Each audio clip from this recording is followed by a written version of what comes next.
একদিনের হঠাৎ করে জ্বর পরের দিন ভালো হয়ে যাওয়াই কিন্তু আসলে ডেঙ্গু না। বা এখন যদি এই সিজনটাতে যেহেতু এডিস মশার সংক্রমণ বেড়ে যায় এবং ডেঙ্গু হওয়ার সম্ভাবনাটা অনেক বেশি থাকে, সেখান থেকে যদি স্যার একটু লক্ষণ উপসর্গগুলো বলা যায়, যে সাইন সিমটমসগুলো কিছুটা হয়তো বা রোগীরা বা রোগীর পরিবার দেখলে বুঝতে পারবে যে তার ডেঙ্গু হয়েছে কিনা।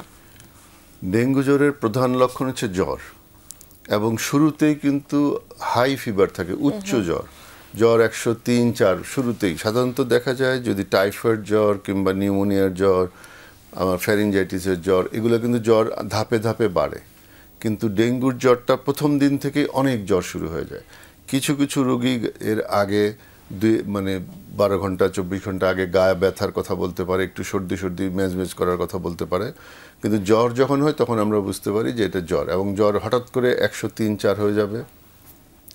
রোগীর আত্মীয় স্বজন যারা আসে তারা বলে কোনো অবস্থাতেই জ্বর কমানো যায় না, প্যারাসিটামল খাওয়ায় জ্বর কমানো যায় না।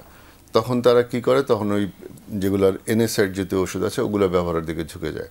তো জ্বর, তীব্র গায়ে ব্যথা, একটু ধৈর্য ধরতে হবে, কারণ অতিরিক্ত ঔষধ, আবারও বলছি, যে আমাদের জন্য সমস্যা তৈরি করতে পারে।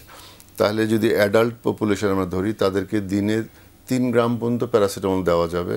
যদি জ্বর খুব বেশি উঠে যায় তাহলে আমরা প্যারাসিটামল সাপোজিটরি ব্যবহার করতে পারি। তাতেও যদি জ্বর না কমে আমরা গা মুছিয়ে দিতে পারি, ফ্যানিং করতে পারি। কিন্তু তাড়াহুড়া করতে গেলে দেখা যাবে যে আমরা সমস্যায় পড়ব।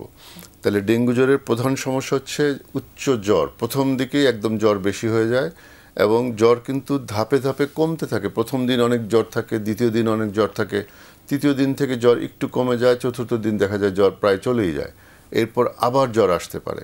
তাহলে প্রধান লক্ষণ জ্বর, উচ্চ জ্বর, হাই টেম্পারেচার। সেই সাথে হচ্ছে গায়ে ব্যথা। গায়ে ব্যথার ভিতরে মাজায় ব্যথা, সমস্ত শরীরে ব্যথা, মাথায় ব্যথা, চোখের ব্যথা, রেট্রো অরবিটাল পেইন আমরা বলি, চোখের ব্যথা, তীব্র ব্যথা হলে মাথা ব্যথা, চোখের পিছনে ব্যথা করে। তাহলে জ্বর এবং গায়ের ব্যথা যখন আমাদের রোগীরা কমপ্লেন করে, অভিযোগ করে, তখন আমরা এটাকে, অথবা আপনারা যখন এই সমস্যায় ভুগবেন তখনই ডেঙ্গুকে আপনার চিন্তায় নিয়ে আসতে হবে।